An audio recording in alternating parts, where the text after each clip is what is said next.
Hello and welcome to Money Time at Money9 English.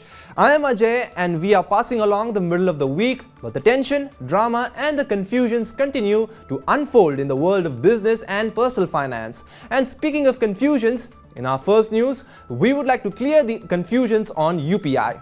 NPCI, the governing body of UPI, and Paytm's founder Vijay Shekhar Sharma, through their Twitter handles, clarified that UPI transactions, whether through bank accounts or wallets, will continue to remain free in the country. Here is what NPCI had to say. It said that new charges will be levied on transactions of more than 2,000 rupees only in the case of merchants. I repeat, only in the case of merchants. But for a customer who makes that same transactions will not be levied with any charges. In short, UPI transactions made by customers through bank accounts and wallets will remain free. But why was there so much confusion in the first place? A circular earlier issued by NPCI gave the impression that customers will have to pay charges of up to 1.1% on all UPI transactions of more than 2,000 rupees. This led to a backlash on social media. But the clarification by NPCI settled the issue, and apparently NPCI's move may also encourage merchants to effect more than 2,000 rupees transactions through cash rather than UPI to avoid paying the transaction charges. Well, since that confusion on UPI has been cleared, we move on to some new schemes that will be launched by the government. What are these schemes? Well, these are 3 new small savings schemes that will be launched in the next financial year. This includes a modified senior citizen scheme, monthly income scheme and Mahila Samman savings certificate. In the Union Budget 2023, the government had doubled investment caps of the senior citizen savings scheme and monthly income scheme. Furthermore, it had also proposed to launch Mahila Samman savings certificate. Women depositors will get 7.5% under this scheme. They will be able to deposit a lump sum amount of up to 2 lakh rupees for 2 years. These moves of the government are expected to attract more deposits towards small saving schemes in the country. Now that you know that these 3 new small saving schemes are being launched, here is a new way to open an account in any of these schemes. So far, PAN cards were used to open small saving accounts. Now, all that is required to open an account is an Aadhaar card. And this is common for opening a PPF account, Senior Citizen Savings Scheme account, Sukanya Samriddhi and even NSC. As of now, the government is taking Aadhaar details for opening a Jan Dhan account. Similarly, only Aadhaar details will be required to invest in small saving schemes as well.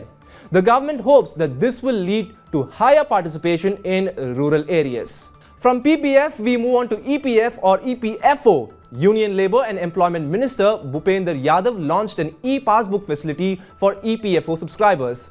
Now, using this, members will be able to view more details of their accounts in the e-passbook. From interest credit to PF balance, they will be able to get all the information on the EPFO's website. Currently, there are over 5 crore EPFO subscribers in the country. And now we move on to something that gives you relief to your immediate pain. But will this news give you relief or more pain, sore throat or fever? Well, let's find out. A senior health ministry official from the Delhi government said that essential medicines will become costlier from April 1, 2023. Prices of painkillers, paracetamol and other antibiotics will increase by up to 11%. Here's why the prices have gone up. The reason is increasing cost of raw materials used in manufacturing of these medicines. In 2021 and 22, National Pharmaceutical Pricing Authority's WPI of medicines has also increased by more than 10%. All of this means that prices of 384 essential medicines in the country, that's right, 384 medicines will be sky high. And adding more pain is what All India Drug Action Network, a group that works to promote affordable healthcare, had to say. They say that prices of essential drugs are increasing day by day in the country. Now it's time to leave the drugstore and go for some affordable house hunting. In an interview with ET Realty, a Delhi government official has said that DDA will roll out a new housing scheme in May this year. As per this scheme, 23,000 flats would be put on sale. All of these flats are for those in the economically weaker section and low income groups. But those who have an ownership of up to 67 square meters size plot can also apply to buy flats in the scheme. Allotment will be done through lottery. The prices of flats will be declared later on. And from flats, we take a hike to banks. HDFC Bank has increased interest rates on non-withdrawable fixed deposits. Let's take a look at the different rates. A high rate of 7.35% will be given on FDs of a minimum 1 year. On 3-year deposits, account holders will get slightly lower of 7.3% interest rate, while on 5-year tax saver FDs, account holders will get even lower interest rate of 7.25%. These rates are only applicable on FDs of 2 crore rupees and above. From HDFC Bank, we take a trip to the mobile store. Chinese mobile phone manufacturer Tecno has launched the all-new Tecno Spark 10 5G smartphone at 12,999 rupees. The smartphone houses 4 GB RAM and comes with storage capacity of 64 GB.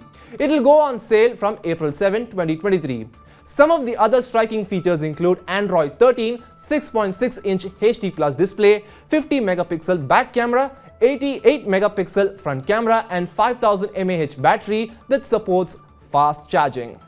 Well, we hope that you really love that new mobile phone that you purchased. But now it's time for some news on nominations in MF Folios. So open that mobile phone and switch into Money Time right now. Earlier, it was reported that mutual fund accounts will be frozen if declaration form is not submitted by March 31, 2023. But SEBI has extended this deadline till September end. Now, retail investors have got time till September 30, 2023 to update the nomination details. Adding nominee has not been made mandatory. The investors can opt out of adding any nominee. If he or she doesn't want to add nominee, then he or she can just fill in a declaration form stating that he or she doesn't want to add any nominee.